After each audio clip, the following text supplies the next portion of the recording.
Сәлеметсіңдер ме балалар? Бүгін біз сендермен 4-ші сыныптың әдебиеттік оқу пәні бойынша жер байлығы, ел байлығы тақырыбымен танысып, мыс ойған мәтінімен танысамыз. Сабақтың мақсаты: оқылған шығармадағы оқиға жүйесін анықтап, оны бөліктерге бөлу, әр бөлікке ат қойып, жоспар құру. Шығарманың тақырыбы және қорытынды бөлімі негізінде сюжеттің дамуын болжау, оның себебін түсіндіру. Сабағымызды бастамас бұрын жақсы көңіл-күй қалыптастырып алайық. Әрбір сабақ үйрену, ұғу, ұлағат. Әрбір ісің тірлік, тірек, адамдық. Әрбір сөзің шындық, бірлік, адамдық. Ойлан айдары бойынша ребусты шешіп алайық. Видеоны тоқтата тұрып, ребусты шешіп комментарийге жазыңыздар. Дұрыс жауабымен салыстырайық. Бірінші — алтын. Екінші ребустың жауабы — мұнай, көмір, жез. Балалар, ойланайықшы, өз жерлерінде өндірілетін қандай қазба байлықтар бар? Соны осы тапсырмадағы бос ұяшықтарға жаза қойыңдар. Ал енді менің жауабыммен салыстырып көрейік.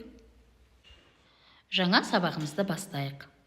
Тұрсын Жұртбай, жазушы, ақын, ғалым. 1951 жылы Шығыс Қазақстан облысы Абай ауданы Шаған ауылында дүниеге келген. Дулыға, Қоңыр күз, Жүрегімде жұмыр жер, тағы басқа кітаптары бар. Зерттеу еңбектері мен көркем шығармалары шет тілдерге аударылған. Келесі кезекте Тұрсын Жұртбайдың мыс ойған мәтінінің мазмұнымен танысайық. Каналыма тіркеліп лайк басуды ұмытпаңыз. Салқын самалды Сарыарқаның даласы, арқасында асынған жол дорбасы, қолында қысқа қайласы бар бір жолаушы келеді. Әр төбенің басына шығып, күнге күйген тастарды балғасымен уатып, ұзақ үңіледі. Белең астынан бір салт атты шыға келді де, жаяу жолаушыға қарай бұрылды. Сақалы омырауын жапқан қарт екен. Ассалаумағалейкум, ақсақал. Уағалейкум ассалам, балам. Жол болсын. Не іздеп жүрсің? Неге ат мінбегенсің? Атай, мінерлік көлік табылады ғой. Бірақ менің жаяу жүруім керек. Іздеген жезім тастың арасында. Жез деймісің? Түсінікті. Үйге жүр, сусындап ал. Біздің ауыл мұна мыс ойғанда. Іздеген жезім тастың арасында дейсің бе? Кел мінге сатқа. Рахмет, ақсақал. Жаяу жүруге үйрендік қой. Жаяу жолаушы кен орнын іздеп жүрген геолог Қаныш Сәтбаев. Атты адам арқаның тау тасына қанық берден қарт еді. Мұна жердің мыс ойған аталуының сыры бар. Баяғыда қазақ еліне жоңғарлар шабуыл жасапты. Сол ұрыста қазақтың атақты бір батыры жоңғар әскерімен шайқасқа түсіпті. Жоңғарлар сарбаздарды 3 жақтан қыспаққа алыпты. Әлгі батыр кейін шегінуге намыстанады. Іштей тәуекелге бел байлап, сарбаздарына шегінуге бұйрық береді. Қуғыншы жоңғарларға жалғыз өзі қарсы тұрып, қалың қолды ажалдан арашаламақ болады. Ыза кернеген батыр қолындағы айбалтамен жерді шауып жіберіпті. Сонда кішкентай төмпешік ойылып түседі. Батыр тағы бір ұрған екен, ойық тереңдей түсіпті. Сол кезде батырдың ойына бір қулық орала кетеді. Ат-матымен әлгі шұңқырға түсіп, бұға қалады. Қалың қолдың шегінгенін көрген жоңғарлар қуыстағы батырдың екі жағынан шауып өте шығады. Батыр атын тебініп қалады да жаудың ту сыртынан тиіседі. Мұны көрген қазақ әскері де кері бұрылып жоңғарларды қыспаққа алыпты. Қыспаққа шыдамаған жау быт-шыт болады. Бет-бетімен қашып жеңіліске ұшырапты. Содан кейін 300-дің баласы бірігіп, мына Ұлытаудың жартасына таңбаларын ойыпты. Кейін батыр әлгі шұңқырға келсе, ішінде сап-сары бір нәрсе жатады. Ол мыс екен. Ұсталар әлгі мыстан қажетінше ойып алып, керегіңе жаратқан екен. Содан бастап бұл ара мыс ойған аталып кеткен балам. Қаныш аңызды қызыға тыңдап, өңі бал болшанды. Ол аңыздың ақиқат екеніне сенді. Бірде ақсақал оны мыс ойған шұңқырына ертіп барады. Қаныш бұл шұңқырды ұзақ зерттейді. Мыс ойғанның түбінен жұдырықтай табиғи мыс қоспасын тауып алып, қапшығына салады. Кейін мыс ойғаннан үлкен шахта ашылып, жез қазған кенті құрылады. Тұрсын Жұртбай. Балалар, мәтінде кездескен бала Қаныш Имантайұлы Сәтбаев. Ол кісі 1899 жылы дүниеге келген геолог, ғалым, профессор, академик.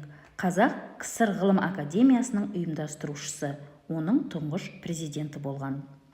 Енді балалар, сөздікке назар аударайық. Мыс, қызғылт сары түсті жұмсақ металл.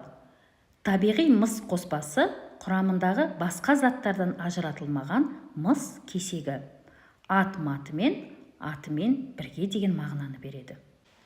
Балалар, енді кішкене ғана Қаныш Сәтбаев туралы мәліметке назар аударыңдар. Қаныш Имантайлы Сәтбаев, қазақтың бұлы ғалымы, геолог, академик. Мыс жерден, ондан мыс өндіріліп, еліміздің өнеркәсібі дамыды. Сондықтан оның ашқан ғалым деп құрметтейді. Балалар, мәтін бойынша тапсырма орындайық. Бірінші тапсырма. Мәтін бойынша жоспар құрайық. Бірінші, кен іздеген жолаушы. Екінші, Берден ақсақалмен кездесу. Үшінші, мыс ойғанның шығу тарихы. Және төртінші, ақталған еңбек. Екінші тапсырма, WordWall қосымшасы арқылы тапсырмалар орындайық.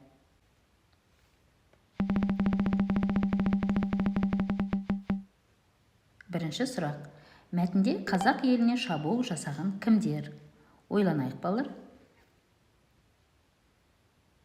Дұрыс жауабы жоңғарлар. Келесі. Мыс ойған шұңқырының орнына қандай қала бой көтерді? Дұрыс жауабын тапсаңыздар, жез қазған. Келесі сұрақ. 300-дің баласы бірігіп, қай тауға таңбаларын салды? Дұрыс жауабын таптыңыздар деп ойлаймын. Дұрыс жауабы Ұлытау. Келесі сұрақ.